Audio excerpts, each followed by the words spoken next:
14ই ফেব্রুয়ারি Valentine's day, সেদিনকে একটা ছবি রিলিজ করছে, কি বলবে এটা নিয়ে?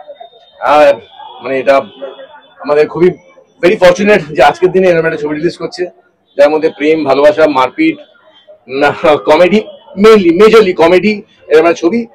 আজকের দিনে যারা দেখতে আসবে তারা খুব খুশি হয়ে 2 ঘন্টা আনন্দ করে কাটাতে পারবে। Let's see, let's hope for the best.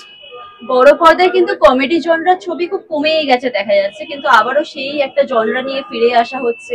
SK movies সেটা নিয়ে ফিরে আসছে, সেটা নিয়ে তোমার কি ধারণা রয়েছে? ঠিক কিরকম মানুষের কাছে দর্শক কিরকম ভাবে নেবে এই বিষয়টাকে? কমেডির দর্শক সবসময় চিরাচরিত ছিল, আছে। এখন কমেডি ফিল্ম লেখার মতন, গল্প লেখার মতন হয়তো কলম কমে গেছে, কিন্তু আশা করছি যদি এই ছবিটা দর্শকের ভালো লেগে যায়, যদি ভালো ঠিক মতো ক্লিক করে যায়, তাহলে বাদ বাকি প্রযোজকরা, পরিচালকরা আবার উদ্দীপনা লেগে নিয়ে আবার এরকম ছবি বানাবে।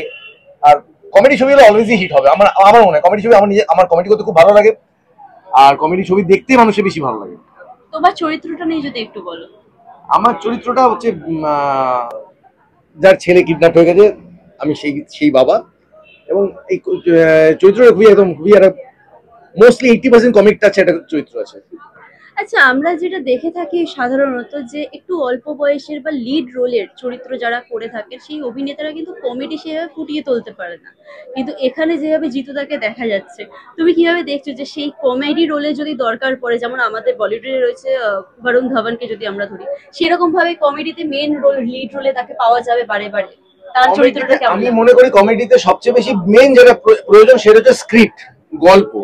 কমেডিতে স্ক্রিপ্ট হচ্ছে সবচেয়ে বড় হিরো। যদি স্ক্রিপ্ট ঠিক থাকে, আর একটা যদি স্ক্রিপ্ট ওয়াইজ ঠিক মতো পারফর্ম করতে পারে, দেন ক্লিক করে যাবে। আচ্ছা, ভ্যালেন্টাইন্স ডে ঠিক কেমন কাটলো? নর্মাল দিনের মতনই কাটলো। আমাদের গিফট কিছু দেওয়া হয়নি? গিফট মানে আমি আমার বউকে সঙ্গে নিয়ে এসেছি, এই আমার ছবিটা দেখার আগে বউকে গিফট দেওয়া হচ্ছে।